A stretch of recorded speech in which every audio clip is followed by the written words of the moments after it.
नमस्कार दोस्तों। कैसे हो आप लोग दोस्तों। और ग्रुप डी वालों, आपकी कैसी तैयारी चल रही है। ग्रुप डी वालों के लिए ये वीडियो बहुत ही ज़्यादा इम्पोर्टेंट रहेगी, याद रखना इस बात को। क्योंकि बायोलॉजी का 25 में से, साइंस में 25 में से बायोलॉजी का सबसे ज़्यादा पार्ट रहता है, नंबर आते हैं। ठीक है, तो दोस्तों इस क्लास को हम स्टार्ट करते हैं। उससे पहले आप चैनल को सब्सक्राइब करना, वीडियो को लाइक और कमेंट करके बताना कैसे लगी आपको। ठीक है, अब दोस्तों को शेयर करना, जो भी दोस्त तैयारी कर रहे हैं। ये बैच आपके, ये वीडियो आपकी जो नीरज सर हैं, साइंस पढ़ाते हैं, साइंस मैग्नेट्स वाले प्लेटफॉर्म से पढ़ाते हैं, जो उनके नोट्स हैं। ठीक है, तब पढ़ते हैं। जठर ग्रंथि, ऑक्सीजनेटिक पेप्टिक मुख्य कोशिका। ठीक है, इससे एक अम्ल निकलता है, हाइड्रोक्लोरिक अम्ल निकलता है। कौन सा निकलता है? हाइड्रोक्लोरिक अम्ल निकलता है। ठीक है, और कौन सा अम्ल निकलता है? अम्ल से क्या होता है? पेप्सी ओंजन अक्रिय होती है। अक्रिय मतलब इनएक्टिव होता है।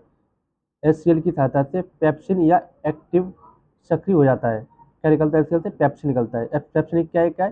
पेप्सिन हमारा एक सक्रिय मतलब एक्टिव है। क्या है?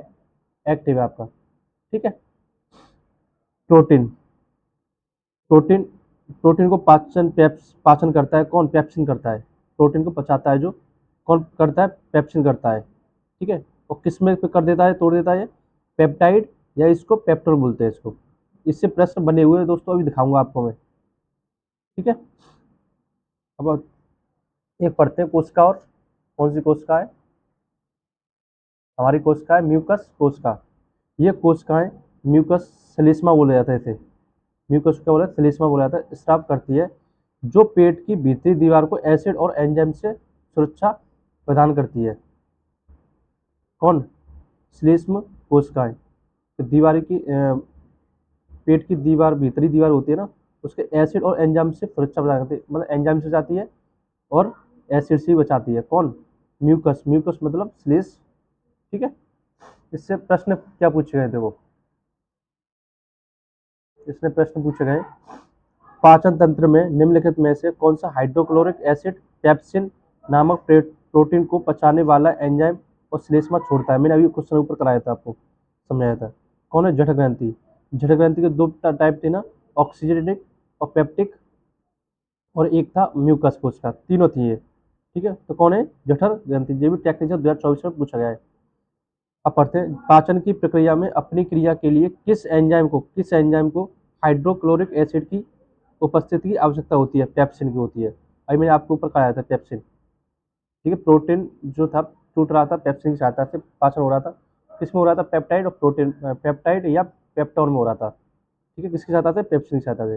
ये RRB ग्रुप डी पूछा गया 2022 में। ऐसे प्रश्न क्या क्या पूछे गए? देखो, कौन सा अम्ल मतलब कौन सा एसिड हमारा पेट पैदा करता है और जो पाचन में मदद करता है? कौन है? हाइड्रोक्लोरिक एसिड होता है उसमें, पेट में। ये भी NTPC 2021 में पूछा गया है। मनुष्य के अमाशय मतलब होता है स्टोमच में कौन सा अम्ल बनता है? HCl बनता है। ये भी RRB ग्रुप डी 2022 में पूछा गया प्रश्न है। दोस्तों ये वीडियो आपके लिए बहुत ही ज्यादा इंपॉर्टेंट होगी अगले इसी को। ये वीडियो आपके लिए बहुत अच्छी तैयारी कराएगी अगले इसी को। कौन सा अमाशय में बनने वाला एक प्रोटीन पाचक एंजाइम है? कौन सा है? पेप्सिन। अभी मैंने ऊपर कराया था। कौन सा है? पेप्सिन। ये भी RRB ग्रुप डी 2022 में पूछा गया है।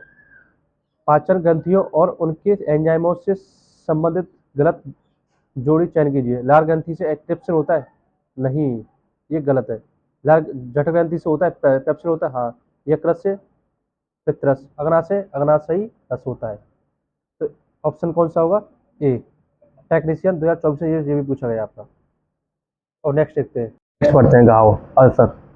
अमाशय में घाव होता है, अल्सर की परत में घाव होता है।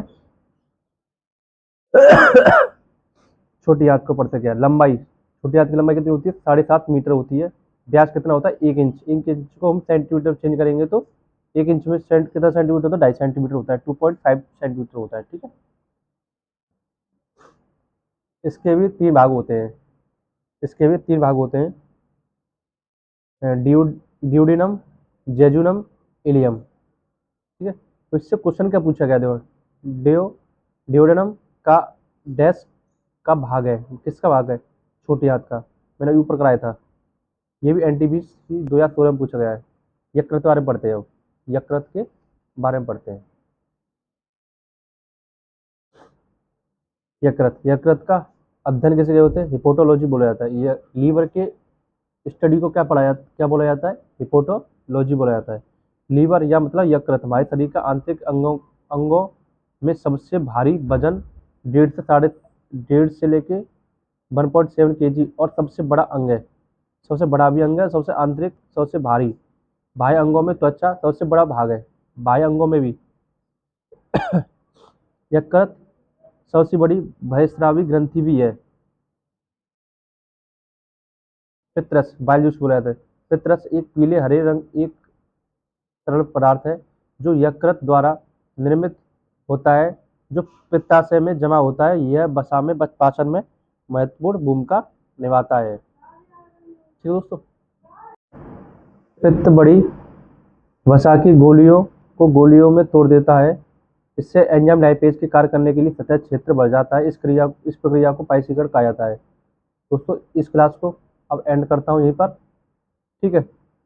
और दोस्तों अगली क्लास, चौथी क्लास और लाऊंगा, फोर्थ क्लास, उसमें आपका पाचन तंत्र पूरा खत्म हो जाएगा 4 क्लासों में आपका। ठीक है। इस 4 क्लासों से बाहर क्वेश्चन नहीं जाना है और प्रैक्टिस करना। ठीक है। तो इस चैनल को सब्सक्राइब करना है जिससे आपको डेली वीडियो मिले। वीडियो को लाइक कमेंट करके बताना कैसे लगी आपको। Thank you.